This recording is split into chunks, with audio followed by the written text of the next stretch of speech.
Bom, pessoal, boa tarde. Meu nome é João Pedro, sou o atual presidente aqui da Liga. Junto com o Paulo Rebouças, nosso diretor de pessoas, nós vamos mediar um painel com Alan Corrêa e Antônio Corrêa, que são gestores de crédito da Icatu Vanguarda, para a gente falar um pouquinho sobre o cenário do crédito privado, o que esperar desse mercado.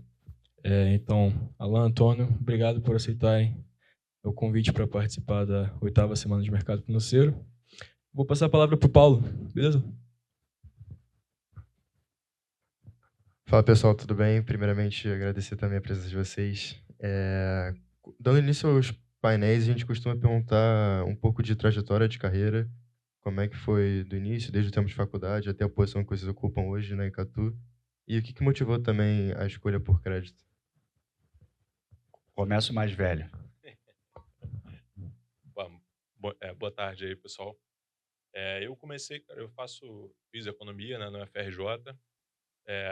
Na faculdade comecei a estagiar na Icatu Vanguarda, né, isso lá em 2007, 2008. E na época eu comecei fazendo bolsa. Então na época eu comecei fazendo bolsa. Assim, a ideia inicialmente era me formar como um analista de bolsa, e aí fiz isso durante alguns anos. Aí no meio do caminho eu acabei saindo da Icatu, fui trabalhar no Family Office. Eh, Me ofereceram uma oportunidade que era para olhar a bolsa também, né, olhar a empresa, só que com um mandato mais amplo, olhar a empresa privada, a empresa pública. Achei super interessante o desafio. Fui para esse Family Office, fiquei lá mais 4 ou 5 anos, e aí surgiu a oportunidade de voltar para a Icatu Vanguarda. Na época da Icatu Vanguarda eu tinha feito tanto bolsa quanto renda fixa, então já tinha um pouco dessa pegada, né, da renda fixa, mais título público do que título privado. E aí voltei para trabalhar na posição que o Antônio deixou vaga lá quando ele saiu da Icatu, depois ele conta mais para vocês aí. E tô lá desde então, tô lá desde 2016 nesse retorno, com esse mandato aí de gestor de crédito. Eu acho que eu e Alan, a gente tem um negócio de destino um pouco, né? O cara se chama Alan Antônio Corrêa e eu sou Antônio Corrêa, e a gente quase se cruzou várias vezes. Eu também comecei como estagiário na Icatu Vanguarda, eu sou formado em economia aqui na PUC. E você perguntou, né, pô, a escolha por crédito, na verdade, alguns aqui vão entender. Eu, no meu antepenúltimo período aqui na faculdade, eu fui fazer intercâmbio. Estudei 6 meses, né, pela PUC lá na Universidade de Califórnia. Quando eu voltei, eu só queria um estágio, né?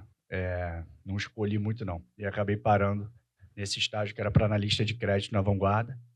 E lá fiquei durante 6 ou 7 anos, como um analista puro de crédito. E até que, em 2016, o mercado de crédito estava começando essa pujança que a gente tem visto aí, né? É um tema, eu vi que tiveram alguns painéis, relatos, né? Talvez seja um dos temas do momento, mas lá, em 2016, era longe disso, era uma indústria muito menor do que é hoje. Então, hoje a gente tem uma indústria de fundos de crédito que tem mais ou menos R$1,5 trilhão.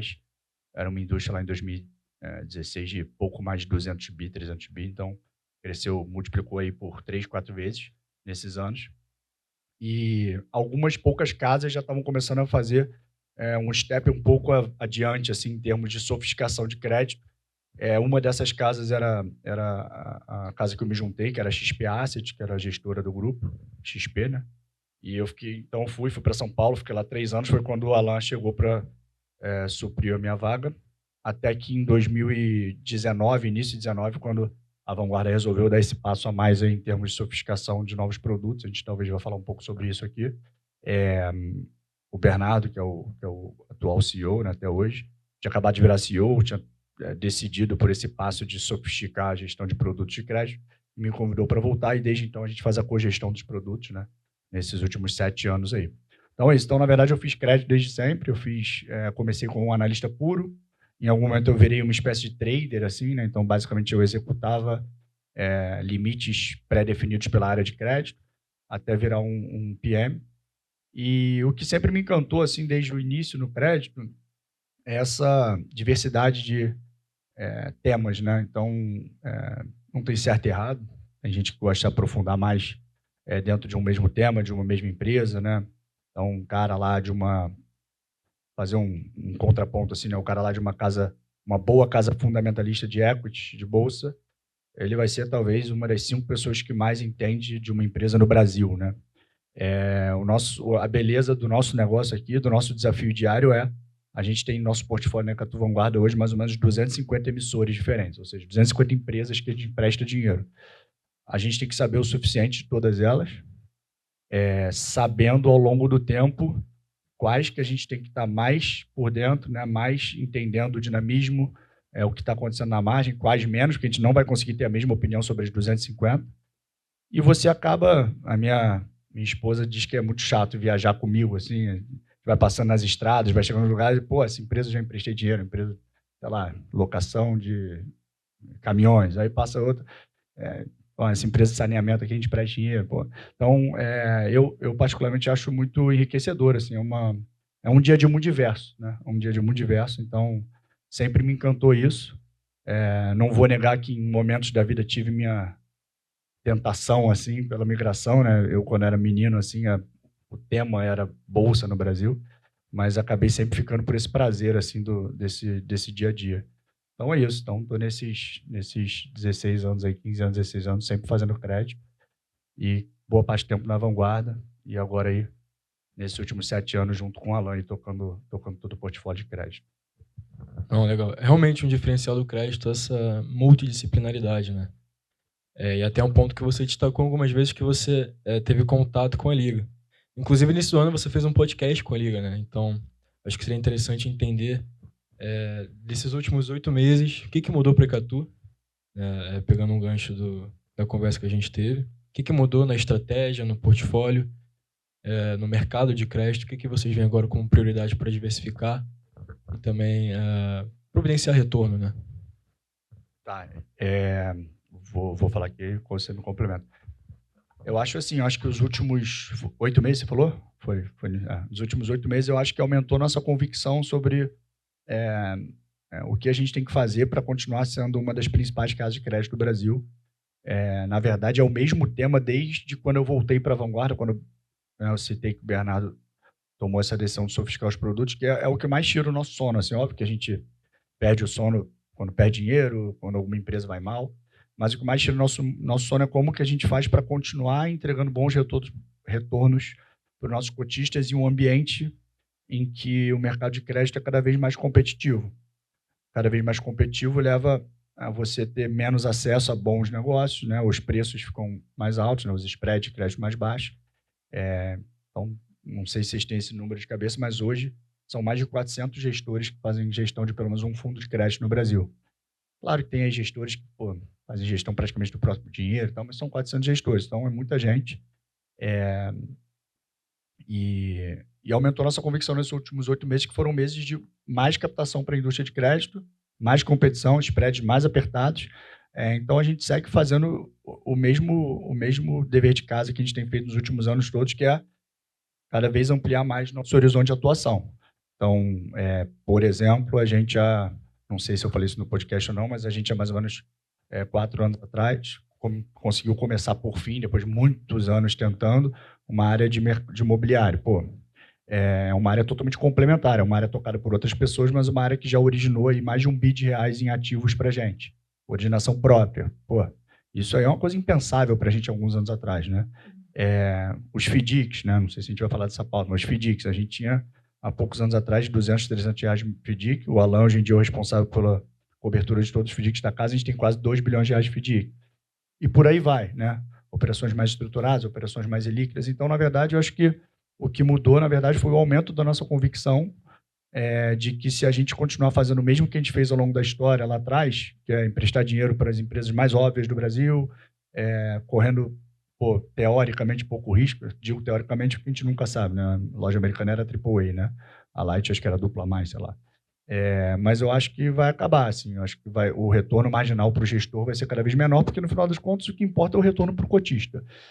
Se as empresas mais óbvias, mais líquidas, pagam cada vez menos, você vai ter que baixar a sua taxa de gestão, ou o cara vai virar uma commodity, né? Vai virar ETF, né? Então, o que mudou foi isso, né? Até indo um pouco para cenário, né? Acho que o mercado andou ainda mais na direção de mais competição, de menores spreads, né? Então, foi bem na linha do que eu falei naquela época, só acho que se acentuou, tá? O movimento, tá? Então, acho que é isso. A gente tem cada vez, por exemplo, a gente está agora montando algumas parcerias de originação de FDIC. Então, a gente está em vias de eventualmente fazer a gestão dos nossos próprios FDICs, coisas desse tipo, tá? Então, muito mais dever de casa in-house do que qualquer coisa. Quer complementar?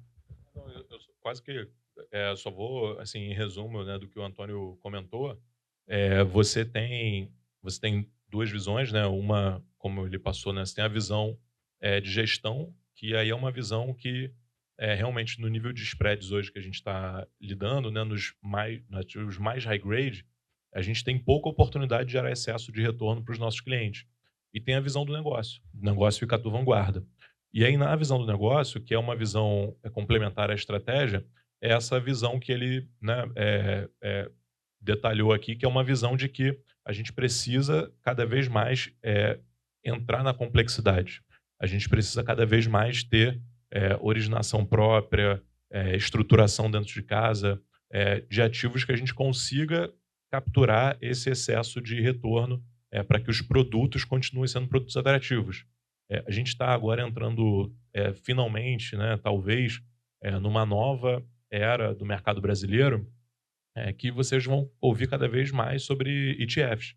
E aí, quando você começa a falar sobre ETF de crédito, esse bolso high grade, ele é um bolso que tem tudo a ver, né, com esse ativo ETF, né, porque não tem grandes diferenciações aqui.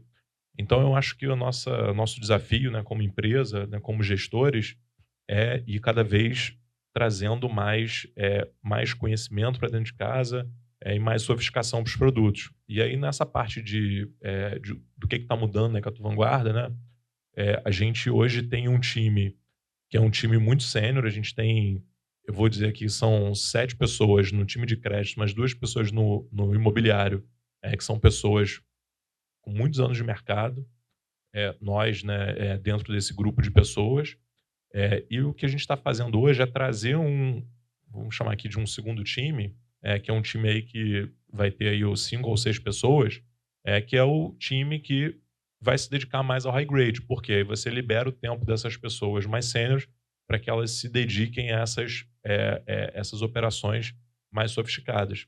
E aqui começa a entrar em algumas particularidades.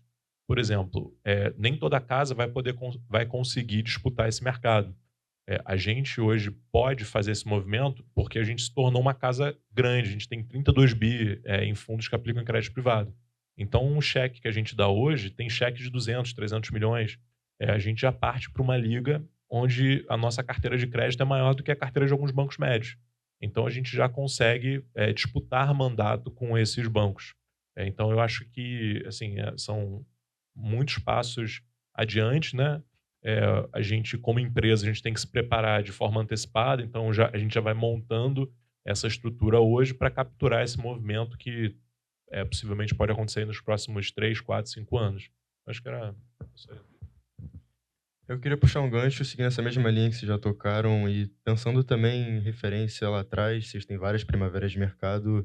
Esse momento atual ele é mais desafiador também pelos spreads mais apertados. Ou vocês conseguem navegar mais cautela nesse momento, também com tanta experiência que vocês têm no mercado? O que vocês veem para frente, se vai continuar esse movimento ou não? Assim, a vida do gestor de crédito privado no Brasil, honestamente, ela não é muito fácil, né? Não quero nem me comparar com o gestor de bolsa, mas se a gente pegar nos últimos 5 anos, a gente teve aí 2 ou 3 crises de crédito privado. Então, assim, a gente está sempre em momentos que tem os seus desafios. Eu acho que o momento que a gente está passando agora ele não é tão diferente de outros momentos que a gente passou lá atrás, por motivos diferentes. Então, em 2019, a gente tinha um mercado que é muito parecido para o crédito privado com o mercado que a gente tem hoje.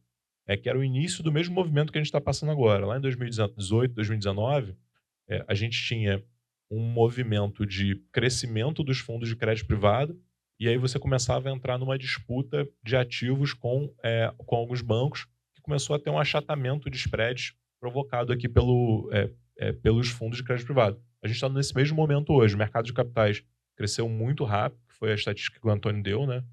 Se a gente pegar nos últimos 2 anos, aí deve ter 50% de crescimento de AUM, né? Que é uma boçalidade quando você parte de uma base grande. Então, esse movimento pode ser que em algum momento ele gere algum tipo de correção. E aí eu acho que é a grande arte aqui por trás da gestão dos produtos, é tentar defender os nossos clientes de uma eventual correção, né? Só que isso não é tão trivial assim, porque ao mesmo tempo o gestor é cobrado por performance. Então é sempre a tentativa de ter esse equilíbrio aí ao longo do tempo. Não, só uma coisa rápida, só para a gente não perder perspectiva, porque não tem jeito, a gente é influenciado pelo que está acontecendo há pouco tempo. Então, os spreads fecharam muito já os últimos 18 meses, 24 meses, mas eu comparo, por exemplo, com o que a gente viveu em 2015, 2016. Vocês possivelmente não sabem, mas 15, 16, a gente tinha um componente que se você pegar as mesmas empresas que acessam o mercado de capitais naquela época que acessam hoje, que são poucas, tá? Poucas eu digo porque algumas poucas deixaram de existir, mas na verdade eram muito poucas empresas que acessavam o mercado de capitais. Ainda acessam, mas cresceu muito, né, o número de emissores, como eu já comentei, o que por si só já dificulta qualquer análise, mas esses mesmos emissores pagam menos prêmio hoje, menos spread do que pagavam lá em 15, 16. Então, já esteve pior nesse aspecto. Eu 2 anos consecutivos de queda real de PIB de, sei lá, 4%, 5%. Tinha Lava Jato, tinha insegurança política, crise hídrica, crise elétrica e, o principal, não tinha nenhuma liquidez no mercado secundário. Então, era bem pior, assim. Você não podia fazer nada, né? Então, eu acho que já estivemos em piores lençóis, assim, eu tenho convicção dessa resposta. Agora, já tivemos momentos mais fáceis de investir também, tá disputado, mas acho que já vivemos momentos mais desafiadores, para ser honesto. Acho que o legal você citou tempos, 10 anos atrás, 2015, 2016. Acho que seria legal destacar o que tem levado as empresas, os emissores a recorrer ao mercado de capitais. Tem alguma mudança estrutural? O que fez a empresa perceber que valia mais a pena emitir uma debênture ou, enfim, qualquer outro instrumento de dívida? Boa. Essa pergunta é importante para situar onde a gente está hoje, né? É muito difícil dizer aqui que veio primeiro, mas foi um ciclo virtuoso que se iniciou exatamente nessa época, de 15, 16, e o ciclo virtuoso que se autoalimentou foi por uma necessidade fiscal. Os bancos de fomento, principalmente via BNDES, mas os bancos de fomento começaram a pisar no freio. Os fundos de investimentos do mercado de capitais começaram a crescer. O mercado secundário começou a melhorar, porque tinha mais gestores, e aí isso tudo gerou um ciclo virtuoso que tem se autoalimentado desde então. E o fato é que hoje já chegamos num estágio em que, além de tudo, além de continuar tendo a situação fiscal, que tira um pouco de peso do balanço do BNDES e tudo mais, isso continua sendo verdade, mas acho que a gente chegou num nível que o mercado de capitais passou a ser uma fonte de captação competitiva. Essa é a verdade. Então, poxa, a gente olha vários projetos lá, são projetos de 30 anos de prazo e o mercado de capitais financiando a preços parecidos ou mais baratos ou um pouco mais caros, mas assim, a gente disputa várias boletas com o BNDES, várias. Assim, o cara bate lá na nossa porta, a gente dá um preço, o cara vai, esse eu levei com o BNDES, esse aqui. Então, o ciclo virtuoso que eu falei já aconteceu, né? Ainda tem muito para acontecer, mas acho que hoje é uma realidade que o mercado se tornou uma fonte de captação, como um bonde, como o BNDES, como qualquer outra, uma fonte muito competitiva. Nesse momento específico, já fazendo gancho com o do momento, é a mais competitiva de todas. Então, só para dar um exemplo, os bancos eles emitem um tipo de dívida que se chama dívida perpétua, né? É um bonde perpétuo. Aqui no mercado financeiro local são as letras financeiras perpétuas. Os bancos todos estão emitindo letras financeiras perpétuas no mercado local para recomprar os bonds lá fora, porque está muito mais barato de captar aqui. Então, tornou-se uma outra via de captação, é uma realidade, né? Não vou citar todos os números aqui, mas tem vários interessantes. O mercado de capitais, ele era mais ou menos, ali em 15, 16, ele era mais ou menos, considerando PJ, né? Ou seja, crédito para empresa, ele era a ordem de grandeza de 15% do fundo para empresa, hoje é quase 50%. Então, e isso tudo tem vindo principalmente com redução de bancos subsidiados. Tá? Então, acho que é isso. Só ia complementar dizendo que, além dessa parte mercadológica, né, macro, também teve uma evolução do arcabouço regulatório. Porque lá atrás, quando uma empresa tentava acessar o mercado de capitais, ela tinha uma demora muito grande para conseguir levantar uma operação, né, que eram as emissões 400 lá atrás. Aí depois veio a 476, que era voltada para um público qualificado, que já deu mais celeridade. E a última atualização dessa legislação, ela traz a possibilidade que, só para vocês terem uma ideia, a gente, nesse tempo da 476, a empresa fazia uma emissão, a gente comprava, a gente tinha que ficar 90 dias sem poder negociar aquela operação. Então ela ficava travada no nosso fundo durante 90 dias. A gente não podia ajustar a posição se a gente quisesse, porque ela ficava bloqueada no fundo. Hoje em dia, a empresa faz uma operação, ela já pode escolher qual público que ela quer fazer, se é para profissional, se é para qualificado, se é para público geral. Isso já faz com que, se ela vai para público profissional, ela consegue fazer essas emissões numa velocidade de menos de um mês. A empresa consegue ter aquela operação. E no dia seguinte o gestor já pode negociar. Então, a gente hoje já tem casos de empresa que faz uma operação, a operação é tão bem sucedida que uma semana depois, ela faz uma nova operação. E ela consegue acessar esse bolso que está aquecido no mercado, né? Diferente do que era no passado, que tinha esse prazo de cura e que ela não poderia voltar ao mercado. Eu queria entender para vocês qual que é o ponto ótimo da taxa de juros, porque, por um lado, 15% título Risco Brasil facilita para o investidor, mas, por outro, dificulta muito a operação das empresas, o processo de alavancagem. Queria entender o que faz mais sentido para uma gestora de crédito, o que é melhor. Então, eu vou dar minha opinião aqui, depois você complementa, né? Assim, basicamente, você tem uma situação que a gente pode ver por alguns ângulos, né, essa sua pergunta. Um dos ângulos para a captação dos fundos de crédito, é muito bom, porque, né, a indústria nunca captou tanto. Quando o investidor olha para um fundo que tem baixa probabilidade de retornar muito abaixo do CDI, dado o histórico dos gestores, e que CDI mais 1 virou 16%. 16% ao ano é um retorno fantástico, né? Retorno nominal, retorno real, o que você quiser, é um retorno fantástico. Então, você vai compondo isso ao longo do tempo, é muito retorno para o investidor abrir mão. Então, do ponto de vista de captação, de negócio, para a gente é muito bom. No entanto, quando a gente olha, aí a gente, né, o Antônio comentou, a gente tem 250 emissores. Quando a gente olha esses emissores no detalhe, você entende ali o fluxo de caixa da empresa, não é sustentável.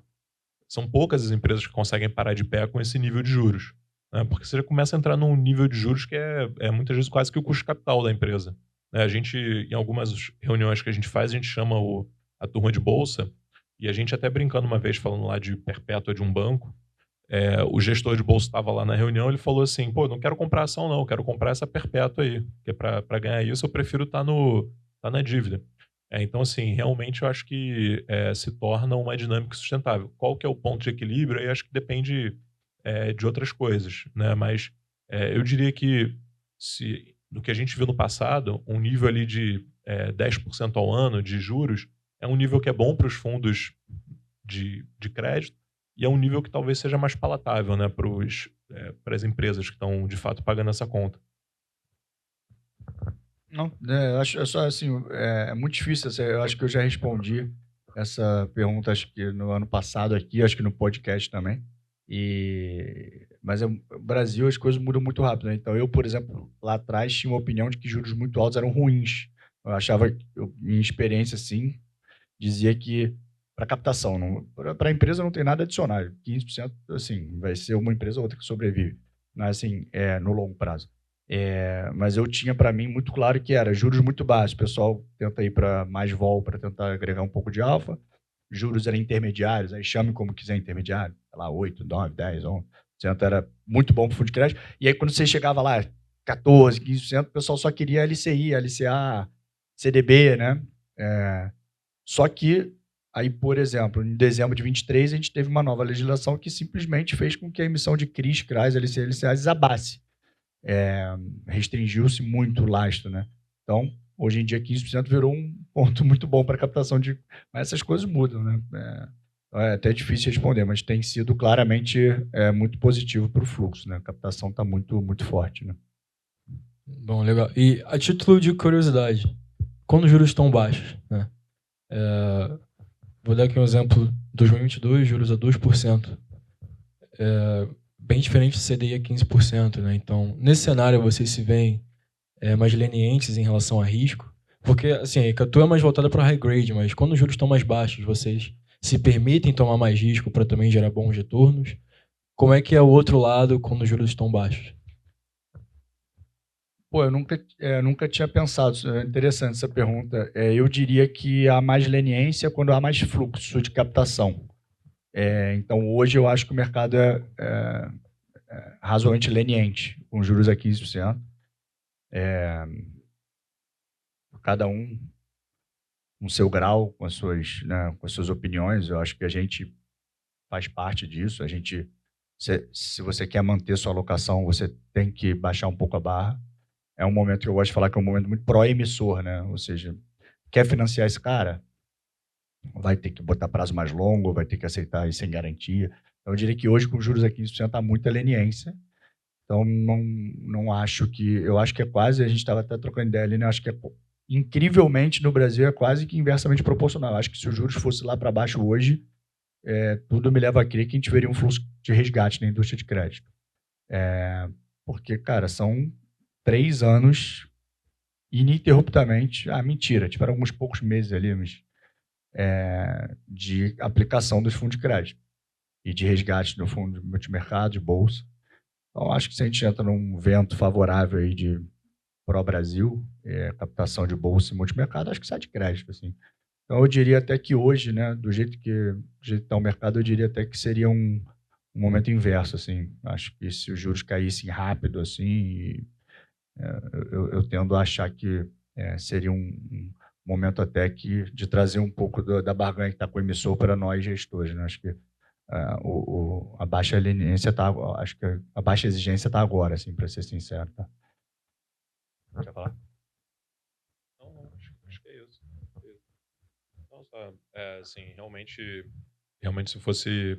se a gente caminhasse para esse nível, né, de taxa de juros, acho que teria esse movimento, mesmo que você comentou. O que eu acho que aí, voltando no posicionamento do negócio, é um pouco... Não é um cenário que a gente mira, obviamente, né? Acho que 2% no Brasil foi um período muito curto, né? Muito rápido. Mas se posicionar com estratégias com maior complexidade, né? Você comentou, a gente hoje realmente tem uma placa muito conhecida como uma gestora high grade. No entanto, internamente, desses 32 bi aí que a gente comentou, já tem uma família de fundos ali, mais ou menos 2,5 bi, que são fundos high alpha. Então, a gente vem fazendo esse trabalho de ir sofisticando os mandatos, que na nossa cabeça, né, nas nossas preferências, são mandatos que são mais longevos, né? São mandatos que são atemporais. Então, eu acho que, para esse momento, talvez seja a nossa saída como gestora, como negócio, seja cada vez crescer mais nessa família de fundos. O que me chamou a atenção, acho que o Antônio falou sobre segmentar, né? Alguns setores, quando o juros está baixo, intermediário ou alto, muda quais são os setores que são mais interessantes. Queria entender cada um dessas 3 partes, o que faz sentido para vocês quando o juro está baixo, médio ou alto, e o que é bom de se evitar também.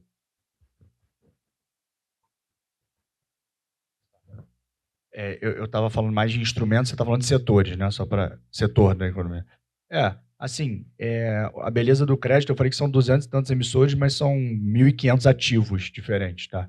Então, o mesmo emissor, ele faz vários ativos, então não tem uma resposta única, porque você pode ter uma boa estrutura, você pode ter uma boa garantia, você pode ter, enfim, você pode emprestar dinheiro para um setor difícil com uma garantia descorrelacionada, mas feito esse disclaimer, eu acho que quando os juros estão altos, né, especialmente quando eles sobem rápido, né, a gente tem que tomar muito cuidado com empresas de margem baixa, com empresas que têm muito capital intensivo, ou seja, são aqueles caras que não podem parar de investir de uma hora para outra.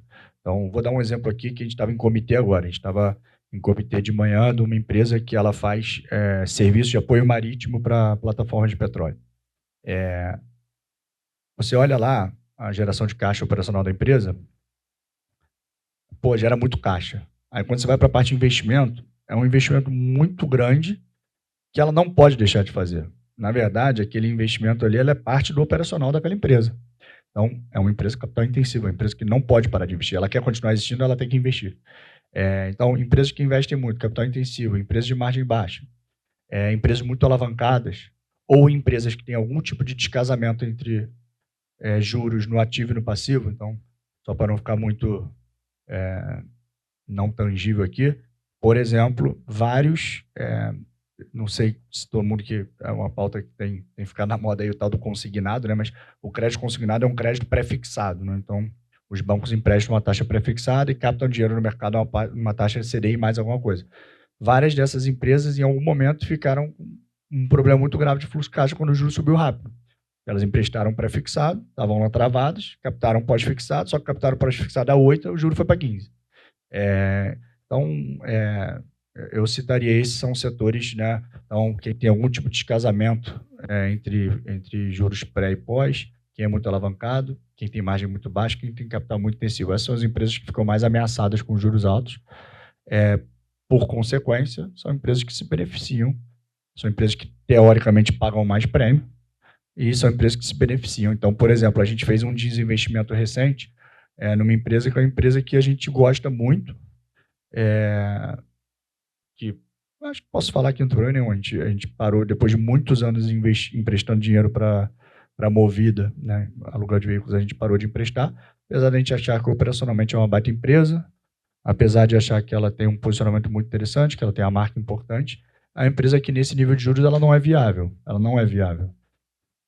É um dinheiro que a gente está deixando na mesa se os juros caírem mais rápido do que a gente está esperando, porque vai valorizar a dívida desse cara, porque para ele a Movida não tem margem alta, é capital intensivo, está muito alavancado, né? Então é um cara que está assim, se os juros cair de 15 para 10, ele explode assim, de gerar caixa. Então, por consequência, se os juros fecham, esses são os caras também mais beneficiados, né? Então, aí tem vários exemplos, né? O varejo, que tem margem muito baixa, é beneficiado. Então, são os setores mais expostos. Em contrapartida, tem setores que são mais robustos, né? Então, um exemplo que eu acho que é sempre citado até, o cara que é uma transmissora de energia elétrica, a receita do cara é previsível, a margem é 90%. Esse cara aí meio que quase que indiferente, assim. Então, é mais sem graça até, né? Então acho que é por aí.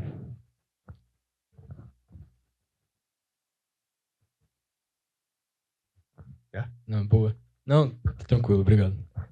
E até pegando um gancho do que o Antônio mencionou em uma das respostas, nesse cenário de juros altos, né? Assim, o Antônio mencionou, mas acho que seria legal ouvir a perspectiva dos dois. Que nos juros altos, a isenção tributária ela tende a ser mais importante, né? Tende a ser mais significativa.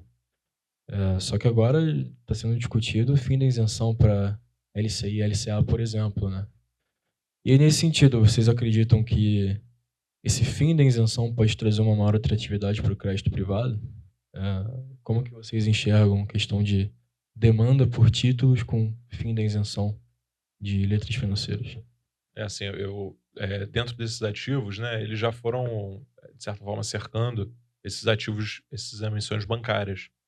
Então, já impuseram algumas restrições para esse tipo de operação, de emissão, que hoje os bancos têm capacidade bem menor de fazer novas emissões desses ativos. Então, eu diria que esse impacto, de certa forma, ele já foi para o mercado. E aí, como é que ele foi?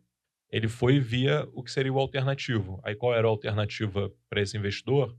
São os fundos de debêntures incentivadas. E aí, quando a gente vai para os fundos de debêntures incentivadas, que se vocês pegarem aí a maior parte dos gestores, né, eu acho que ninguém aqui teve um mérito acima dos outros, realmente foi um movimento de mercado, de fechamento de spread muito forte nos últimos meses, em parte porque se tornou, né, se junta a esse movimento que vocês comentaram, com outro movimento, que foi a extinção dos fundos fechados, né? Você tinha fundo fechado que as pessoas diferiam os impostos para muito na frente, né? Para o momento que elas utilizavam o recurso. Quando você tem esse fim desse tipo de veículo, o incentivado ele se tornou o grande veículo. Então, quando a gente falou aqui da indústria como um todo crescendo, a indústria de fundos de debêntures incentivadas, ela triplicou por conta desse movimento. E triplicou talvez numa velocidade maior do que a capacidade dos emissores de eventualmente tomarem dinheiro no mercado. O desequilíbrio fez com que esses fundos eles tenham uma particularidade, né, que ele precisa, como um fundo de ações, né? Fundo de ações você precisa ter 2/3 ali alocados. No caso do fundo de debêntures incentivados, depois de 2 anos você tem que ter 85% alocados em debêntures incentivadas, né, para que você não pague os impostos. Então, nesse caso, esse excesso de demanda, ele vem pressionando muito o mercado. Então, a discussão agora é tributar ou não esse fundo, né, nessa nova discussão de tributação de imposto de renda. Então, isso na nossa cabeça, sim, pode ter um espalhamento aí para o mercado, mas eu acho que ainda tem muita incerteza ainda do que vai passar, do que vai ser aprovado, enfim, eu acho que, não sei se você tem uma opinião. Não tenho não, só ia dizer que é interessante fazer a conta, porque às vezes se não fazem a conta disso, a isenção, né, ela é sobre o todo, né? Isso faz muita diferença, porque a B é 7,5 hoje, inflação implícita no mercado está 5,5, mas vamos falar que seja 5, 4,5, sei lá. O que escolher aí? Vamos falar um número redondo para facilitar, vamos falar 4,5, 12, vai. 12% de yield. Uma debênture incentivada que não pague prêmio nenhum em cima do tesouro, pague 12%. Mesmo que ela cobre 5%, que é o que se fala da taxação hoje, é muita diferença para um título que paga 15%. Porque é 15% em cima do todo, né? Então, hoje uma debênture incentivada tem que pagar mais ou menos tesouro menos 200 bips, né? Menos 2% para equivaler o retorno igual a NTNB. Então, isso vai mudar para 100 e poucos bips. Então, tem muita gordura, assim, sabe? Eu acho que vai continuar sendo muito demandado esse tipo de título, assim. A gente é bem otimista com a classe, assim. Quando a gente fala de investidor pessoa física, a gente vê uma menor presença do crédito privado no portfólio dessas pessoas. Queria entender se no médio e longo prazo vocês veem que existe uma possibilidade de ter uma preferência por essa estratégia e qual que é a importância do crédito privado também na diversificação de um portfólio. Eu estava ouvindo hoje até o Luiz Massagão, ele é vice-presidente de produtos da B3 e está em algum desses podcasts, não sei qual agora, mas ele está aí falando. E o interessante, ele falou que investidores, eles não têm a base de letras financeiras, mas investidores que compram via B3, né, porque B3 hoje em dia é tudo, né, CETIP foi para dentro da B3, que compram debêntures, CRIs e CRAs, 1 milhão e poucos de CPF já. Que compram ações a 5 milhões. Então, assim, já virou uma realidade, né? Outras coisas que ele falou, que eu acho que tem um pouco a ver com o que eu vou responder para frente, é que está em vias de sair os derivativos de crédito. Então, você vai poder shortear crédito, vai poder alavancar. Então, eu acho que com isso, a gente vai tendo ao longo do tempo, já é verdade à medida que cada vez tem mais emissores, né? Quando você olha o comportamento dos fundos de crédito lá há 10 anos atrás, 15 anos atrás, eram muito parecidos. Hoje em dia não, né? Hoje em dia tem um evento de crédito, um gestor tem a posição, outro gestor não tem, um tem mais, outro tem menos. Então, à medida que a dispersão de retornos vai aumentando, eu tenho a impressão que vai cada vez mais fazendo sentido a pessoa poder ter um percentual maior de crédito, né? Quando havia uma correlação muito grande, você meio que é crédito, né? Então, acho que o valor, né, indo para a sua pergunta, o valor é você tem um ativo totalmente descorrelacionado, né? Então, a gente está falando aqui, né, os juros estão nas máximas, as ações nos lows não, reagiu, mas assim, estão amassados aí, múltiplos amassados, e os fundos de crédito indo super bem, né? Então, acho que é uma composição, e você tem o carrego, né? Então, o carrego é uma coisa que faz muita diferença na composição de portfólio, né? O tempo é seu amigo ali, né? Então, eu acho que a gente tem muito para observar do mundo mais evoluído do mercado de capitais, né? Não sei quanto que vocês já ouviram aí, mas é o maior clichê do mundo, mas lá fora usa-se muito, né, a composição de 60-40 Bolsa Bonds. Então, é uma realidade lá há muito mais tempo do que aqui. Eu acho que é natural que isso vai acontecer, tá? Então, descorrelaciona, adiciona carrego, tudo isso. Só que você tem que ter ativos bons o suficiente para isso, né? Então, eu acho que a gente está chegando lá. Então, sou bem construtivo. Assim, acho que a gente tem muito para crescer na indústria de crédito ainda. O Brasil é muito grande, muita empresa para acessar mercado. Então, sou super otimista. Sou suspeito, mas sou super otimista. Eu acho que tem um outro lado também, né, do pessoa física no mercado de crédito, que é o seguinte, só algumas ponderações. Por exemplo, a gente tem o pessoa física hoje, ele está bem mais no mercado de debêntures 12431, né, que são essas debêntures de infraestrutura incentivadas, né, do que no mercado de debêntures institucionais, então, que não tem o benefício, né, de imposto de renda. Então, nesse mercado, que é um mercado estritamente institucional, curiosamente a liquidez é bem menor. Então, assim, o pessoa física ele traz o componente de liquidez, que é ótimo. No entanto, que é a parte boa, né, do pessoa física aqui dentro. No entanto, a gente já passou por várias situações em empresas, essas empresas de infra, onde tinham pessoas físicas, e é muito mais complexo, porque o crédito, diferente do equity, ele tem uma governança. O crédito, a única certeza que você tem no crédito quando você dá um crédito de 20 anos é que em algum momento do tempo você vai ter que sentar com aquela empresa para negociar alguma coisa. Alguma coisa é um projeto, alguma coisa vai sair ali do que era esperado, você vai ter que sentar com os caras para negociar. E quando a gente vai sentar para negociar, normalmente você acaba tendo uma dificuldade muito grande, né, nessa governança com as pessoas físicas. Esses processos muitas vezes são liderados pelos fundos. Então, por exemplo, tiveram situações lá no passado que a gente queria contratar um advogado para defender uma posição nossa numa debênture dessas, de uma empresa que teve um problema. E, assim, a gente não conseguia simplesmente juntar as pessoas físicas, que eram metade da emissão. Então, os fundos se juntaram, cada um pagou ali um pedaço ali dos custos dos advogados e a gente fez a defesa do papel. Então, assim, eu acho que é super bem-vindo que as pessoas físicas tenham cada vez mais, embora eu, pessoalmente, acho o veículo fundo muito mais interessante. Só para dar um exemplo, a gente tem mais de 100 emissores, né, em alguns fundos. Isso aí você multiplica a quantidade de papéis que você tem dentro daquele fundo. E você, dificilmente, uma pessoa física tem condições de ter 100 emissores, né, uma carteira tão diversificada quanto a gente vai ter ali e condições de acompanhar. Então, o fundo de crédito, eu acho que ele tem essa característica, né, que, na nossa visão, a diversificação é super importante para o retorno a longo prazo e talvez na pessoa física você não consiga ter essa mesma diversificação. Então, acho que, enfim, tem para agregar, mas tem alguns componentes aí para o mercado melhorar. Não, legal. E pegando um gancho que não deu para deixar passar, e aí despertou curiosidade. Como é que funcionaria shortear um título de crédito? Você estaria apostando numa queda da taxa indicativa ou um pedido de RJ? Como que funcionaria isso? No caso do Brasil, em que os créditos são predominantemente pós-fixados, você está apostando, grosso modo, que o spread daquele emissor vai aumentar, que a percepção de risco dele, por algum motivo que seja, vai aumentar, né? O que está jogando contra você? Você vai ter que pagar alguma coisa ali para B3, mas você tem o carrego contra você. Então, só uma coisa muito boba, muito simples aqui, você está apostando como empresa que paga. Vamos supor aqui, para voltar a data que eu já citei um nome, você vai shortear, a gente vendeu lá a debênture movida, você vai shortear esse negócio? Shortear significa o seguinte, todo dia você perde CDI mais 7, que é o carrego daquilo. Então, todo dia você tem contra você CDI mais 7.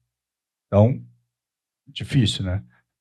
A crença de que CDI mais 7 vai virar CDI mais 10, 12, 15, aqui, ou no limite vai virar uma renegociação, uma RJ. Não é tão simples quanto isso. Quando a gente vai para mercados que tem componentes pré-fixados, aí é mais que isso. Porque aí, por exemplo, nos Estados Unidos tem muito short. Aí você está shorteando um bond que é pré-fixado, a empresa pode nem melhorar nem piorar, mas a curva americana movimenta e você perde o grande dinheiro. Aí, obviamente, você pode complementar isso com outras proteções, né? Mas é tão simples quanto isso mesmo. Se você está shorteando, você perde o carrego, Se o spread fechar, você perde também, você ganha uma eventual desvalorização. Então, e mais uma vez, você pode também não fazer num single name. É igual bolsa, cara. Você pode fazer, por exemplo, pô, tô achando que tá muito caro, os spreads estão muito baixos, mas, pô, eu quero ter minhas posições aqui nessa cesta de debêntures. Você monta a sua cesta, faz um short lá num índice da B3, e aí um long short. Então, dá, e vira infinito, né? Então, você pode fazer desde single names até uma coisa mais macro, né? Então, parece que está em vias de sair. Daqui a pouco a gente vai ver. Não, legal. Até entrando um pouco nesse universo de shortear, enfim, ver o lado negativo, tem até uma pergunta, porque, como o Alan bem mencionou, a que eu tô mais voltada para o high grade, né? Só que teve aquele caso, foi 2023, não foi? Ou 2024, Americanas e Light. 23. 23, né? Então, assim, como é que foi lidar com essa situação de que você tinha 2 empresas voltadas para o high grade, mas que estavam pedindo RJ? Acho que também seria legal entender como é que foi o contexto, assim, no dia, como é que vocês reagiram. Como é que foi esse caso? Foram muitas noites sem dormir. É interessante, porque, assim, é muito, muito doido, porque é óbvio que a gente não queria nem um pouco ter tido, né? Foi brutal pra gente. A gente tinha uma posição grande em Americanas. E óbvio que foi, né? Jamais eu diria que foi bom, né? Foi muito ruim para os nossos clientes e para a gente. Mas aumentou nossa convicção no que a gente tem feito. Vou te dizer um número meio maluco aqui. O nosso fundo mais antigo na Vanguarda, ele existe desde 2006. Esse fundo, em 2018, antes da gente começar o processo de sofisticar a nossa gestão, esse fundo tinha uma posição em loja americana que era o dobro da posição que ele tinha no fatídico 10 de janeiro de 2023. Então, na verdade, a gente tem tudo isso que a gente comentou aqui, Alan e eu, sobre essa nossa evolução, nosso investimento em tentar criar produtos mais atemporais, mais descorrelacionados e tal. Eles só se subsidiam dessa história de Americanas porque, apesar de que era uma posição grande, nos fundos que já existiam lá atrás, ela era até maior, né? Então, esse é um ponto, né? O ponto de Americanas especificamente, ele, além de trazer maior convicção, ele nos ensinou muito sobre matriz de alocação. A gente acha que a gente, olhando em retrospecto, é um caso que deveria acontecer uma vez a cada, sei lá quantos anos, mas a gente acha que a gente reorganizou nossa matriz de alocação porque a gente acha que alguns fundos tiveram perdas que eles não comportavam ter. Outros não. Então, foi um aprendizado para a gente de perfil de investimento. Tá? Em relação ao acompanhamento, acabou que muito do que estava acontecendo com a empresa a gente tinha mapeado, nosso rating interno vinha piorando, nossa exigência de preço vinha sendo mais alta, mas é muito difícil você prever uma fraude, né? Então, a gente nem gosta de ficar falando muito, porque eu acho que quando você perde, você não pode ficar também dando muita explicação, mas realmente não tem grandes aprendizados nesse sentido, tem vários aprendizados, mas nesse sentido específico do, o que você não viu, ele é muito difícil, né? Depois fica fácil, mas eu acho que realmente era muito difícil prever, né? Tanto é que, enfim, tinha o valor que tinha na bolsa e tinha tantos credores. Eu vou falar rápido da Light, até para deixar o Alan complementar, mas a Light não. A Light já acho que é um caso que trouxe muitos aprendizados para a gente, especialmente aprendizados relacionados a o quanto que é o preço da experiência. Então, a Light é um caso que a gente tinha uma posição pequena para média, a gente achava horrível o fluxo de caixa da empresa, mas a gente achava que ela tinha bons subsídios e nos levavam a crer que a gente não seria inadimplido por aquela empresa. A gente achava que ela não poderia pedir recuperação judicial, não vou me alongar aqui. E a gente aumentou a posição nela quando ela começou a sofrer. E desde que a gente aumentou a posição, o preço que a gente aumentou a posição é mais ou menos subiu uns 30%. Mas não vale a pena. Porque a empresa está 1 ano e meio em recuperação judicial, vai ficar mais... A gente recebeu ações em pagamento, então, assim, o aprendizado da Light é que chega num nível de situação que não comporta no perfil de fundo de high grade. Para alguns fundos nossos hoje comporta, mas para boa parte do fundo não comporta. Porque, no mínimo, a gente vai ficar aí mais... Só de lock-up de ações a gente tem, sei lá, mais 3 anos. Então, assim, vai ser uma história que a gente eventualmente vai ganhar um bom dinheiro. Estou falando da compra, né? Do que a gente tinha de estoque lá já perdemos. Da compra que a gente fez marginal, a gente aumentou mais ou menos uns 30% nessa posição.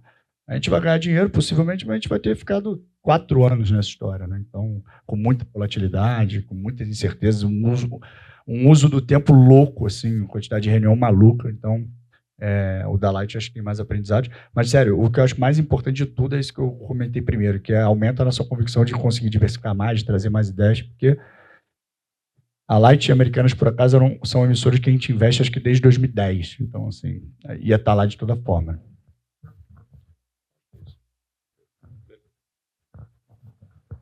Ainda pensando nessa evolução dos instrumentos de crédito e também maior presença nos portfólios, os FDICs eles têm ganhado maior relevância. Eu queria entender qual que é a vantagem dessa classe, como é que vocês têm se posicionado frente a essa estratégia, qual que é uma visão para frente também, acho que foi tema do papo lá no podcast também que você participou com a Liga. Queria falar um pouco sobre os FDICs. Beleza.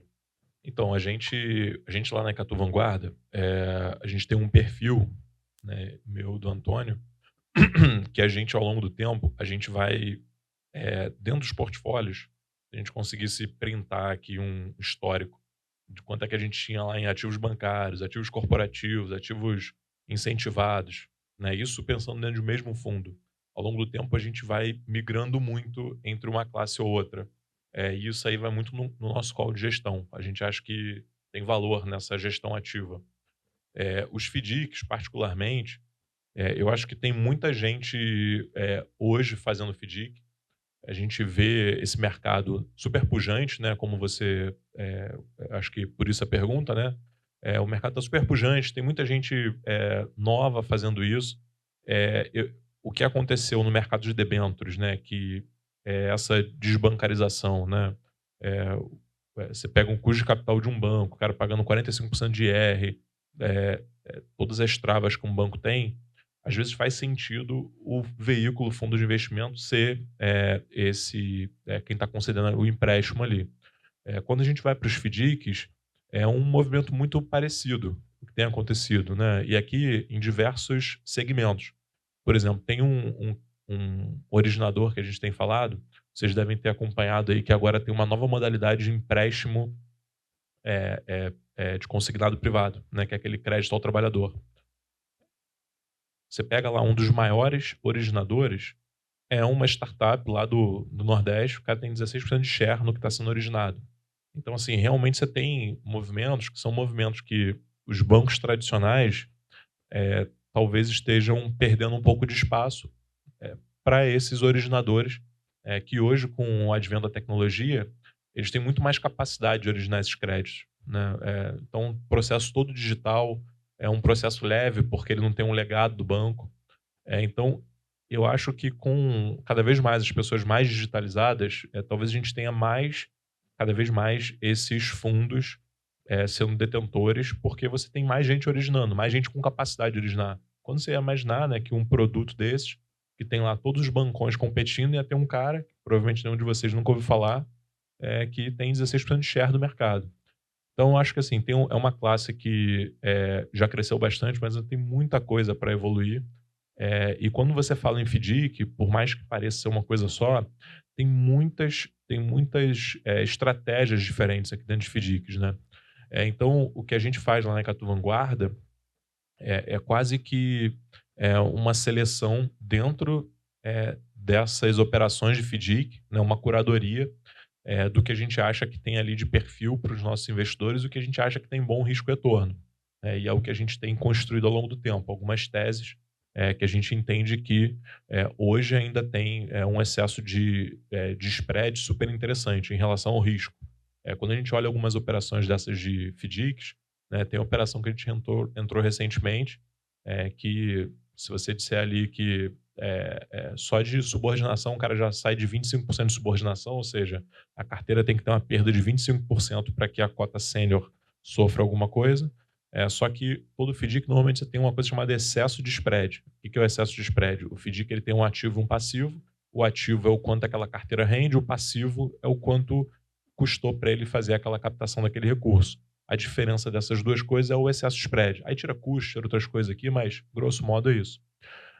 Então, quando a gente olha o excesso de spread mais subordinação, estamos falando aqui que uma carteira que tem um perfil ali de inadimplência de 10%, ela teria que chegar num pico ali de 50% para essa cota sênior sofrer. E esse ativo paga CDI mais 4, né, de um crédito super pulverizado. Então, assim, a gente acha que tem muita oportunidade nessa classe. A questão é ser diligente nessa curadoria. E aí, por que ser diligente? Porque como tem muita gente fazendo e está muito em voga aqui o veículo, tem gente boa e tem gente ruim, como qualquer coisa. E tem gente que é mais conservador nos processos, tem gente que é menos conservador, porque no final das contas, quando tem dinheiro na mesa, né, que é um grande incentivo para as pessoas acelerarem, fazerem as coisas de uma forma que talvez não seja a forma como a gente quer estar investindo, você tem que ter um cuidado a mais. Então, eu diria que FDIC é isso, é esse cuidado, entender direitinho ali como é que são as esteiras, entender ali o ativo e o passivo, o que está por trás, todos os controles, etc. Mas a gente é muito confiante aqui na classe. A gente acha que hoje, na nossa carteira, ela já ocupa um espaço, a gente acha que tem muito mais espaço ainda para a gente ir ocupando aqui ao longo do tempo. O legal de falar de FDIC é que realmente é um produto que tem crescido bastante, né? Então, como o Antônio mencionou, essa transição para o mercado de capitais também é uma mudança estrutural que favorece o crescimento de FDIC, mas também tem um lado que é o lado tributário, a isenção de IOF, né? E que tem sido discutido. Aí eu acho que seria legal também entrar um pouco nesse lado. Então, só uma questão, porque tem uma discussão se o FDIC é um produto de origem operacional ou financeira. Então, tem uma certa tem perspectivas diferentes em relação a isso. Na perspectiva de vocês, o quão frágil que é esse benefício? Então, assim, o FDIC, pensando no investidor final, a gente, como é fundo, a gente não tem esse benefício do come cotas, porque o fundo, ele já não, se ele faz um investimento em algum ativo, já em algum outro fundo, ele já naturalmente não tem o come cotas. Mas pensando no investidor final, na pessoa física, se ela investe num FDIC, tem esse grande benefício, que é não ter o come cotas, e isso, ao longo do tempo, faz uma diferença enorme. Aí, além disso, você tem a questão do IOF. Aí sim afeta todo mundo, né? Eu diria que para a indústria, o 0,38 de IOF, por mais que seja um custo adicional que você não tinha antes, é um custo que ainda cabe dentro das estruturas. Então, assim, não é isso que talvez vá fazer com que a indústria desacelere o crescimento dela, porque tem muito, mais uma vez, o excesso de spread ali. Então, é questão de colocar na conta esse 0,38 aí para que, aqui, voltando lá ao exemplo, né, você tem um ativo CDI mais 4, que na sua carteira a debênture é equivalente. Seria uma debênture que paga ali CDI mais 1, CDI mais 1,5. Assim, no fim das contas, parece que o excesso de retorno que você tem aqui no FDIC, ao longo do tempo, ele vai compensar esse IOF que você está pagando. Uma coisa que prejudicou muito, na minha visão, a indústria, é que tem por trás... é quase logística assim, das gestoras, que FDIC tem um operacional chato, cadastro, e cada fundo tem que cadastrar num FDIC. E da forma como eles fizeram a legislação, além deles colocarem o IOF, eles acabaram criando uma bitributação, tritributação, porque muitas vezes os gestores eles acabam fazendo FIC e FDICs. Então ele paga IOF no fundo de baixo, paga IOF no fundo de cima, às vezes por uma questão não de simplificação, né? É simplificação do operacional do gestor. Às vezes o gestor tem um FIC, compra outro FIC, compra o FDIC. Então esse imposto em cascata, eu acho que é talvez a grande discussão para que a gente supere e para que eventualmente tenha um entendimento de que poxa, não faz sentido, né? Considerando que você está olhando lá do ponto de vista do investidor final. Só fazer 2 comentários. Esse negócio do come cotas, não sei se todo mundo conhece aí, mas basicamente é uma antecipação de imposto, né? Basicamente você paga semestralmente o imposto que você pagaria no seu resgate. E eu vejo muita gente, mesmo já mais cascuda, assim, que ignora isso. Faz muita diferença. Então, eu incentivo todo mundo aí a fazer essa conta. E o FDIC cresceu muito porque depois que foram tributados os fundos exclusivos, muita gente com grana migrou para os FDICs, né? Mas os fundos previdenciários, por exemplo, não tem come cotas, nunca tiveram. Então, E cada vez tem mais fundos previdenciários muito bons. Então, recomendo todo mundo dar uma olhada nisso. Tem muito fundo previdenciário bom, não tem como cotas. E bom para sucessão, então super recomendo. E eu acho que o FDIC paga um prêmio excessivo, na minha opinião, principalmente porque é muito difícil de olhar. É muito trabalhoso, é muito sofisticado, tem muitos documentos, tem que ser um cara paciente, tipo esse cara para olhar. É chato, assim. Então, ou seja, é uma oportunidade boa, né? Acho que é um bom motivo para você parar para olhar. Né? Essa brincadeira do Comcota, bastante você fazer matemática básica. Pega um fundo, entra no setor, faz o setor composto ao longo de 10 anos. Um Comcota, do Comcota. Você vai todo ano pagando hoje ali, um outro fundo você só paga lá no vencimento dele, depois de 10 anos. Depois você tem a diferença. É incrível. Bom, muito obrigado. Caminhando para o fim do nosso papo, eu queria saber se existe alguma dica, não sei se atalhos, para o jovem que quer se inserir no mercado de crédito. Às vezes pode achar um pouco obscuro se inserir nesse mercado. O que vocês fizeram lá atrás, ou então o que vocês acham que vocês poderiam ter feito para ajudar esse jovem? Eu acho sempre difícil essa, né? Não, eu acho assim, tem algumas coisas que são verdades que para todas as cadeiras nessa profissão de mercado, estou chamando de mercado financeiro aqui, né? Que acaba que é um mercado, assim, é uma profissão que exige, o de analista, né, no mercado financeiro, que exige muita maturidade, muita curiosidade, porque é uma cadeira de estudo contínuo, né? Você está sempre estudando, né? É infinito, assim, você pode estudar o tempo todo. Então, e o crédito é mais ainda, porque você, mesmo que você olhe alguns setores, é muita empresa diferente. Então, eu sempre acho difícil responder, porque eu, particularmente, acho que não é porque uma coisa deu certo para um que tem que dar para o outro. Acho que tem o perfil, acho que tem a sorte, acho que tem o acaso, tem um monte de coisa. Mas, para mim, assim, eu sempre deu muito certo o crédito. Eu acho que eu falei um pouco isso no início, porque sempre encaixou muito com o meu perfil essa história da diversidade de temas, assim. Sempre fui uma pessoa com muita curiosidade, sempre gostei de estudar. Então, eu diria isso. Eu diria que a quantidade de material que a gente tem, que é explosivo, né? Agora estamos entrando numa era maluca aí que é infinito, né? Disponível para você estudar. Eu acho que se você tem para quem tem esse perfil de gostar de estudar, de ter curiosidade, eu diria que é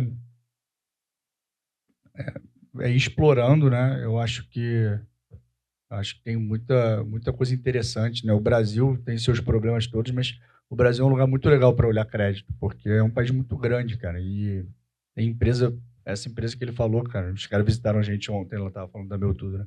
Os caras estão lá, vieram do interior e, cara, os caras têm uma empresa gigante aí dominando o mercado de consignado privado no Brasil.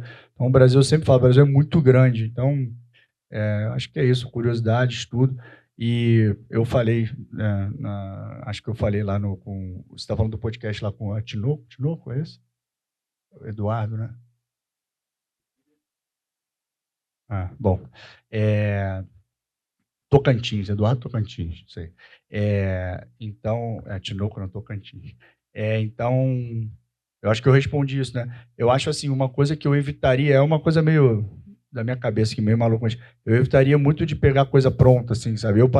Mais uma vez, não é porque deu certo para mim, mas eu particularmente aprendi muito a analisar a empresa, pegando o balanço, botando no Excel, olhando linha a linha, porque tem um pouco de arte em analisar a empresa, sabe? De um dia você entende o que está acontecendo ali. Então, acho que diria por aí. Falei lá. Não, acho que é nessa linha, né? A gente acabou de contratar 3 analistas e eu acho que o que a gente estava buscando neles era exatamente isso que o Antônio descreveu. Essa curiosidade, né?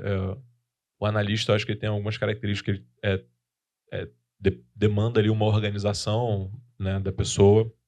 Organização, resiliência, cara, é um esforço mental grande, assim, que você faz no dia a dia. Tem dia que eu chego em casa exaurido, assim, né?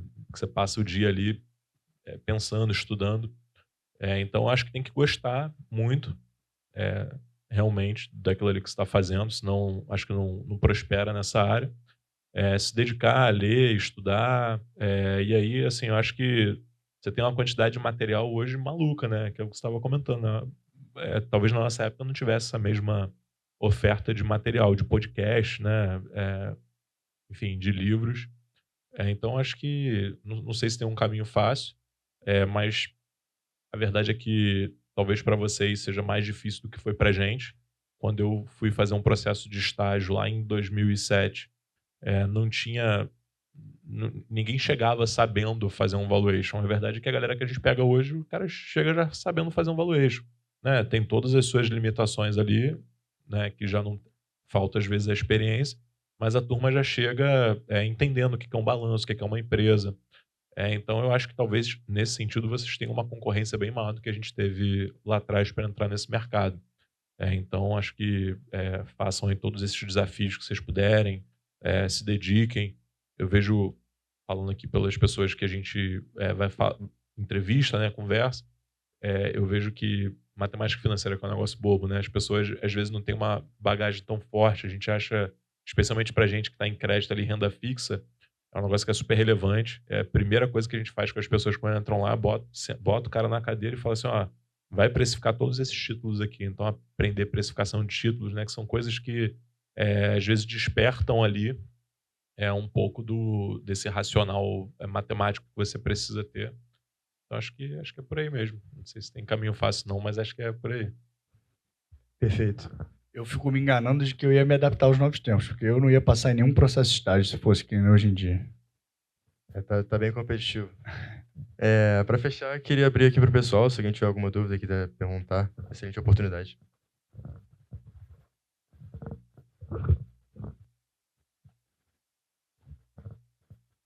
Lembrei aqui, ela estava falando, os FDICs hoje têm PL maior que os FIAs. Boa tarde, gente. Queria agradecer vocês mais uma vez por terem vindo aqui hoje. Eu queria seguir nessa linha de dica. Essa semana a gente recebeu bastante gente e muitas pessoas reforçaram a questão da inteligência artificial, como tem mudado o dia a dia deles.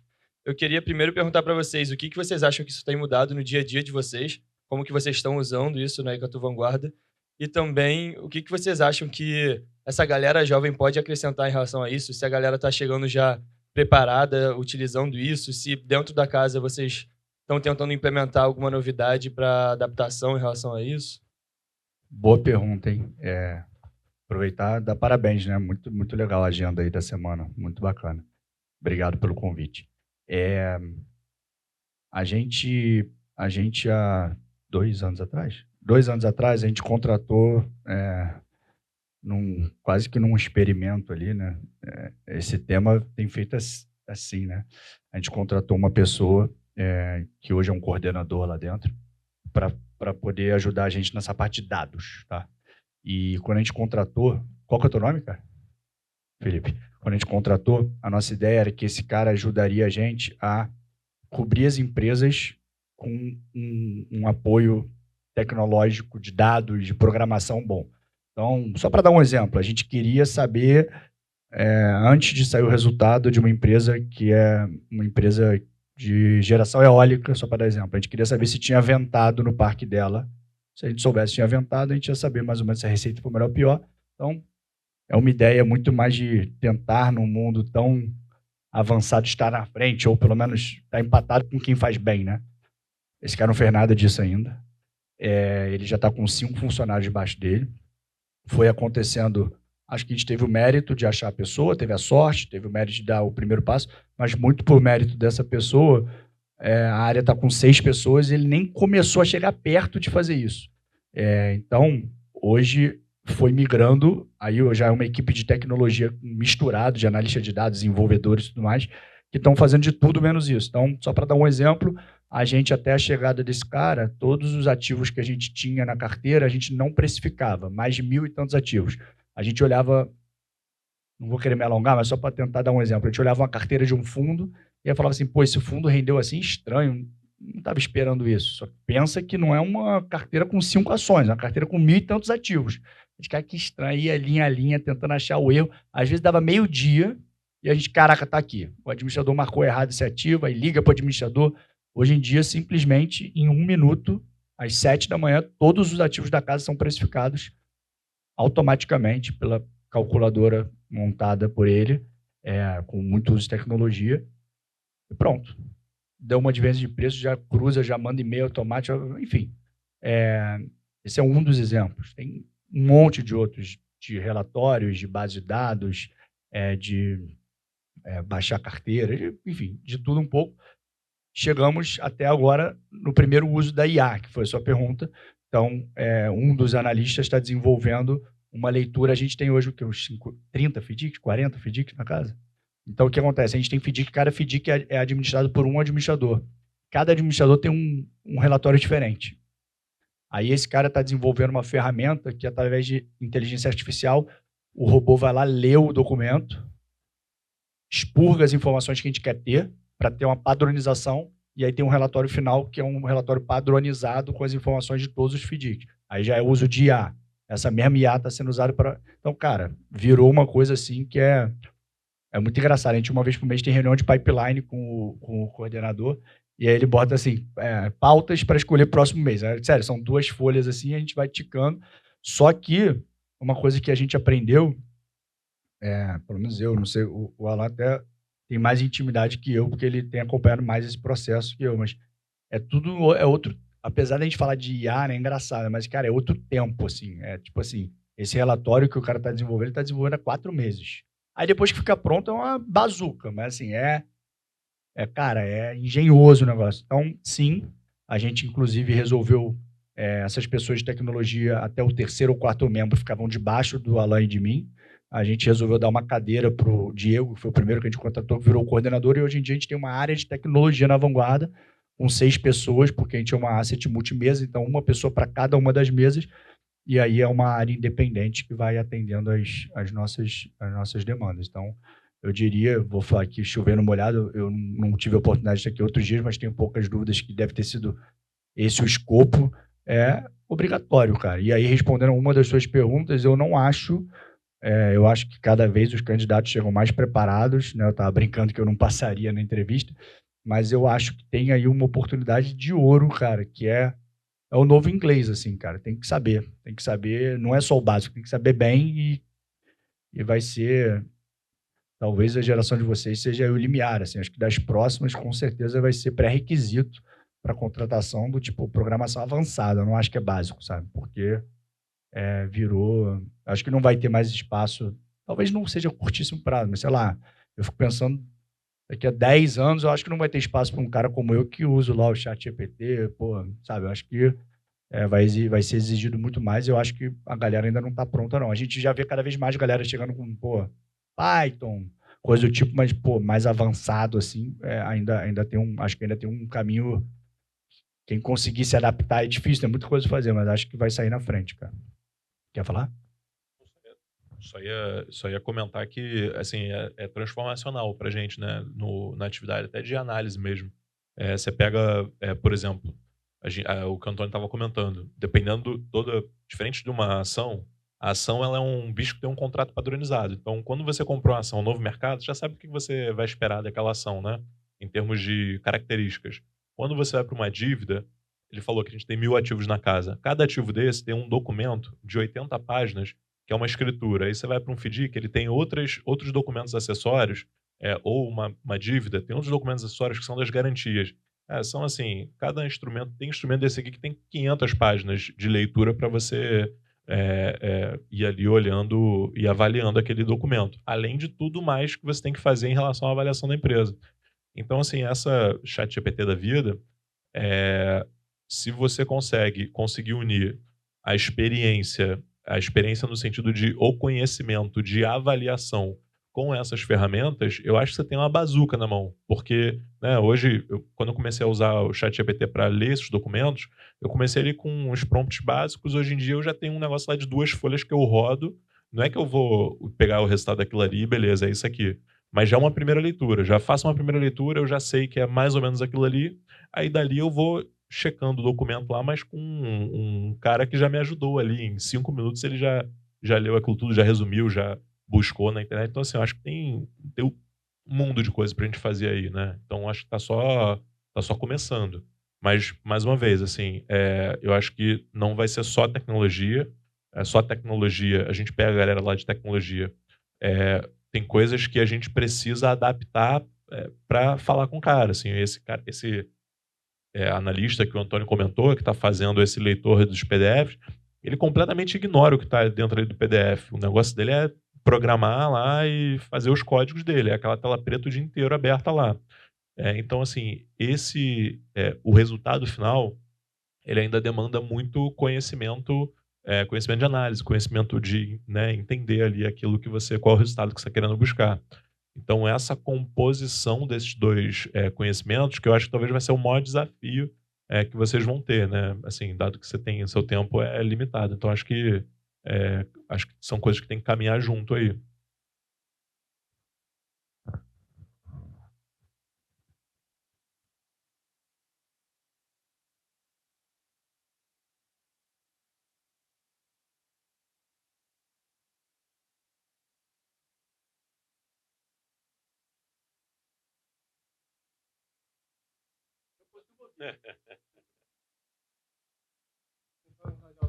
Eu sei que o Antônio, você comentou que chegou a pensar em mudar para a bolsa, assim, mas continuou no crédito.